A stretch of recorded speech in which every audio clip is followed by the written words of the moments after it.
Hello friends, welcome back to my channel math world with fun. आज हम करने वाले हैं Gita Manjari chapter number 2 polynomials. Exercise 2.2 first sum है हमारा, find the value of the linear polynomial 5x minus 3 if x equals to 0। तो हमें यहाँ पर एक पॉलिनोमियल गिवन है 5x माइनस 3।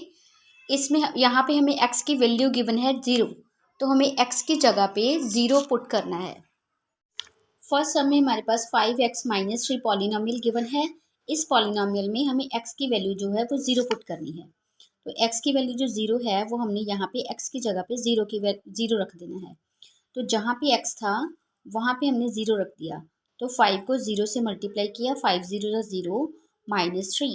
तो यहाँ पे हमारे पास आंसर आ गया -3। सेकेंड सम में हमें गिवन था कि x की वैल्यू जो है वो -1 पुट करनी है हमें पॉलिनोमियल में।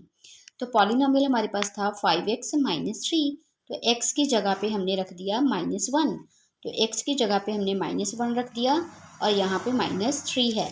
5 इंटू -1 -5 -3। -5 एंड -3 दोनों इंटीजर प्लस हो जाएंगे। जब दो इंटीजर माइनस के होते हैं तो प्लस हो जाती हैं। तो -5 and -3 equals to -8। Third sum में हमें गिवन है कि x इक्वल्स टू 2 पुट करना है हमें। तो पॉलिनोमियल था 5x माइनस 3। x की जगह पे हमने 2 पुट कर दिया, x की जगह पे 2 रख दिया और यहाँ पे है हमारे पास -3। 5 को 2 से मल्टीप्लाई किया, 5 2 ज़ा 10 -3। 10 से 3 माइनस हो गया इक्वल टू 7। सेकेंड सम में हमारे पास है find the value of the quadratic polynomial 7s² minus 4s plus 6 if s equals to 0। तो यहाँ पे हमें क्वाड्रेटिक पॉलिनोमियल दिया है। क्वाड्रेटिक पॉलिनोमियल का मतलब होता है कि जिसकी हाईएस्ट डिग्री 2 हो। तो इस क्वाड्रेटिक पॉलिनोमियल में ही हमने हमारे पास s इक्वल टू 0 दिया हुआ है। तो s की जगह पे हम 0 पुट करेंगे। तो फर्स्ट जो हमारे पास था जो क्वाड्रेटिक पॉलिनोमियल थी 7s² माइनस 4s प्लस 6। तो s इक्वल टू हमारे पास 0 था, तो हम s की जगह पे 0 पुट करेंगे। तो जब हम s की जगह पे 0 पुट करते हैं तो यहाँ पे हमने 0 पुट किया, तो यहाँ पे s² था, यानी कि यहाँ पे हो गया 0 की स्क्वायर -4 0। s की जगह पे हमने 0 पुट कर दिया प्लस 6। 7 को 0 से मल्टीप्लाई करेंगे 0, 4 को 0 से मल्टीप्लाई करेंगे 0 और हमारे पास बचा 6। तो 6 is the answer. Second sum में हमारे पास है 7s² माइनस 4s प्लस 6। ये पॉलिनोमियल है, s की वैल्यू -3 है। तो बस यहाँ पे s है, वहाँ पे हम -3 रख देंगे। s², तो s की जगह पे -3, तो -3 की स्क्वायर बन गया। -4s, s की जगह पे -3 पुट कर दिया प्लस 6। -3 की स्क्वायर, -3 मल्टीप्लाई -3, 2 बार मल्टीप्लाई करेंगे तो माइनस माइनस प्लस हो जाएगा और 3 3 ज़ा 9 हो जाएगा। 4 को 3 से मल्टीप्लाई किया 12 और माइनस को माइनस से मल्टीप्लाई करके प्लस हो गया प्लस 6। 9 7 जा 63 प्लस 12 प्लस 6। ये तीनों डिजिट्स को हमने प्लस कर दिया, तो 81 is the answer. Next sum में हमारे पास है s इक्वल टू 4। पॉलिनोमियल वही था हमारे पास 7s² माइनस 4s प्लस 6। तो s की जगह पे हमें 4 पुट करना था। तो 7 s की जगह पे हमने 4 पुट कर दिया, 4 की स्क्वायर, यहाँ पे स्क्वायर था तो यहाँ पे s है तो यहाँ पे 4 पुट कर दिया प्लस 6। तो 4 की स्क्वायर है तो 4 4 ज़ा 16 बन गया। यहाँ पे 4 4 से मल्टीप्लाई हो गया, 4 4 ज़ा 16 प्लस 6। 16 7 ज़ा 112 माइनस 16 प्लस 6। 112 प्लस की हैं और प्लस का 6 है, इन दोनों को पहले प्लस कर लेंगे। 118 बन गया हमारे पास और यहाँ पे प्लस माइनस का 16 था, तो -16 कर दिया हमने। तो 102 is the answer. Third sum में हमारे पास गिवन है the present age of Sahil's mother is 3 times Sahil's present age. जो साहिल की आज की प्रेजेंट की एज है, मदर की एज उससे 3 टाइम्स है। After 5 years their age will be add up to 70 years। 5 साल के बाद साहिल और मदर की एज का प्लस जो है वो 70 years बन रहा है। फाइंड देयर प्रेजेंट एजेस, तो उनकी हमें प्रेजेंट एज बतानी है। तो सोल्यूशन में हम लेट कर लेंगे कि जो प्रेजेंट एज है साहिल की वो x ईयर है। तो अगर आज जो साहिल है वो x साल का है, तो मदर उन्होंने बोला था 3 टाइम्स है साहिल से, तो अगर साहिल x साल का है तो मदर हो गई 3x, 3 टाइम्स होगी उससे। तो 5 ईयर्स के बाद जो साहिल है, अगर आज वो x ईयर का है, तो 5 साल ईयर के बाद वो उसकी एज 5 साल बढ़ जाएगी, यानी कि x+5 हो जाएगी।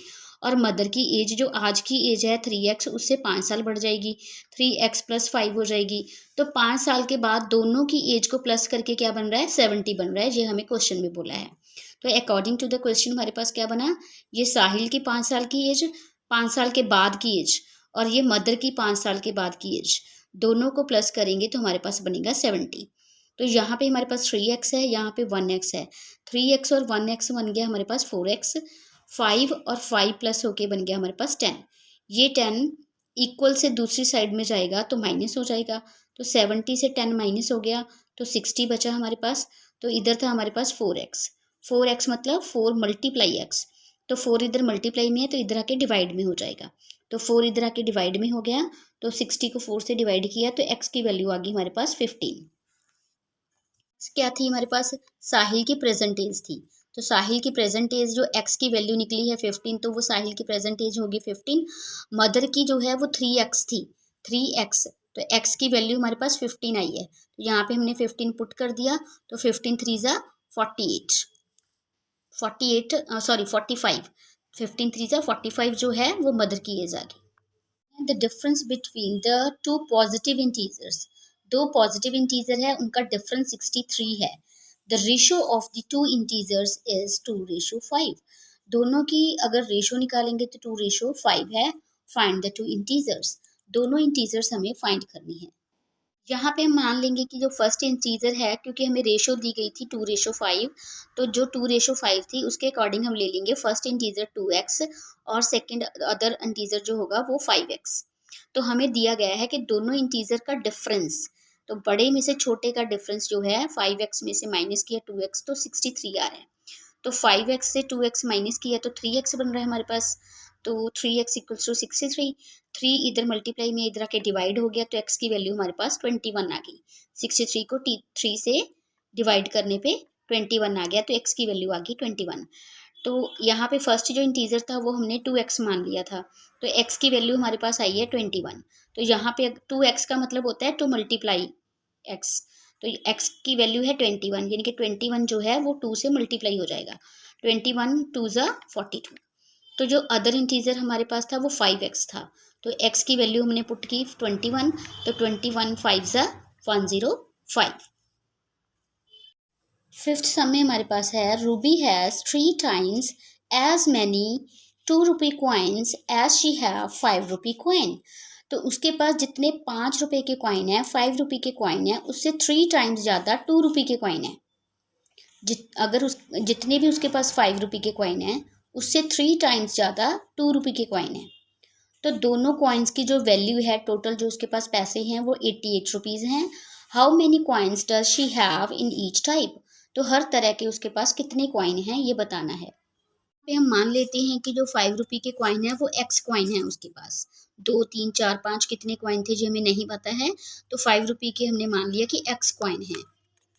तो 2 रुपी के कॉइन जो है उन्होंने क्वेश्चन में बोला था कि 3 टाइम्स हैं, जितने 5 रुपए के हैं उससे 3 टाइम्स 2 रुपी के हैं, तो इसका मतलब ये 3x हो गया। 2 रुपी के कॉइन क्या हो गए 3x, 3 टाइम्स 5 रुपी कॉइन।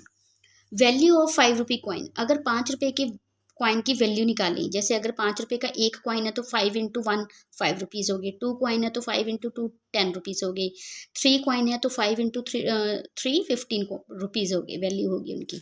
तो इस तरह से हमने वैल्यू निकालनी है। तो हमें पता नहीं है, एक्स कॉइन्स हमने मान लिए कि एक्स कॉइन्स हैं, तो 5 रुपीज़ के कॉइन्स की अगर वैल्यू निकालेंगे तो 5 इंटू एक्स करेंगे। ऐसे ही अगर 2 रुपी के कॉइन की वैल्यू निकालेंगे तो 2 इंटू 3x करेंगे, क्योंकि वो हमारे पास 3x कॉइन है, तो ये बन गया हमारे पास 6x। तो 5 रुपीज़ के कॉइन प्लस 6 रुपीज़ के कॉइन की जो वैल्यू है, दोनों वैल्यूज़ को प्लस करेंगे तो 88 रुपीज़ की वैल्यू बनती है हमारे पास। तो 5x प्लस 6x बन गया हमारे पास 11x। 11 इधर मल्टीप्लाई में है तो इधर जाके हो जाएगा डिवाइड में, तो डिवाइड किया तो हमारे पास x की वैल्यू आ गई 8। तो नंबर ऑफ़ 5 रुपी कॉइन हमारे पास एक्स मानी थी हमने, तो एक्स की वैल्यू 8 आई है, तो 8 कॉइन्स हैं उसके पास। और जो 2 रुपीज़ के कॉइन्स हैं वो हम उसके पास थे 3x, इट मीन्स एक्स की वैल्यू 8 आई है, तो 8 3 ज़ा 24 कॉइन्स। तो देखिए अगर 24 को 2 से मल्टीप्लाई करोगे तो 48 रुपीज़ ये हो गए उसके पास। तो 8 ये कॉइन है, तो 8 को 5 से मल्टीप्लाई किया 40, तो 48 और 40 88 रुपीज़ उसके पास बन रही हैं। में हमारे पास है a farmer cuts a 300 feet fence into 2 pieces of different size, कि एक फार्मर ने 300 फीट जो फेंस है, जो दीवार है, उसको 2 पीसेस में काट दिया। 300 फीट उसकी टोटल लेंथ थी, उसको 2 पीसेस में काट दिया। The longer piece is 4 times as long as the shorter piece, तो जो शॉर्ट वाला पीस है उससे 4 टाइम्स लॉन्ग है लॉन्गर वाला piece. How long the 2 pieces, दोनों पीसेस कितने कितने लॉन्ग हैं ये हमें बतानी है। शॉर्टर पीस की हमने लेंथ मान ली यहाँ पे x फीट की है, तो अब क्योंकि जो लॉन्गर वाला है वो 4 टाइम्स था शॉर्टर से, तो 4x होगी लॉन्गर वाले की लेंथ।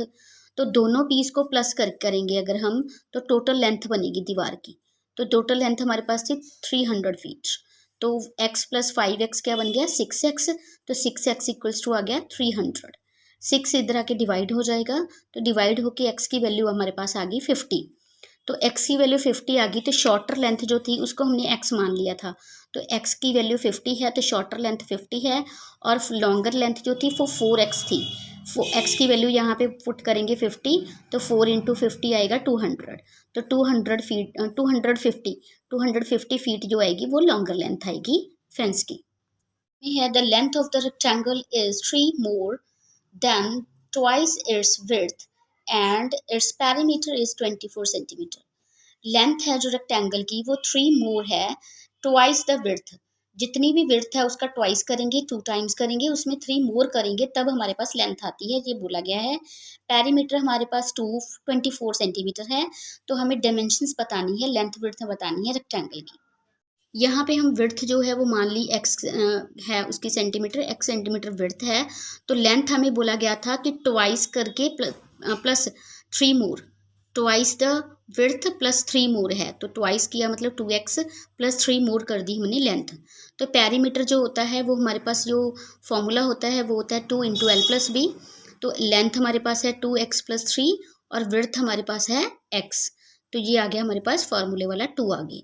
तो पेरीमीटर हमें पहले से ही गिवन है 24, तो ये वाला 2 इधर आके डिवाइड में हो जाएगा, 24 से 2 डिवाइड हो गया, और इधर अंदर हमारे पास था 2x और ये 1x, तो ये बन गया 3x और प्लस बन गया 3, और ये वाला 2 नीचे आ गया इधर, तो इधर आके डिवाइड हो गया 22 और 24, तो 12 आ गया। ये 3 इधर आके माइनस हो जाएगा 12 से, तो 9 आ गया। ये 3 अब 3x मतलब 3 मल्टीप्लाई x, तो 3 इधर आके डिवाइड हो गया, 3 3 ज़ा 9, x की वैल्यू आ गई 3। तो x हमारे पास क्या थी विड्थ थी, तो विड्थ हमारे पास x थी, तो 3x की वैल्यू 3 आई है, तो 3 सेंटीमीटर हो गई। जो लेंथ है हमारे पास वो हमारे पास थी 2x प्लस 3, तो 2x प्लस 3 में x की जगह पे हमने 3 पुट कर दिया, 3 2 ज़ा 6, 6 में 3 प्लस किए 9, तो 9 सेंटीमीटर के आ गई हमारे पास लेंथ।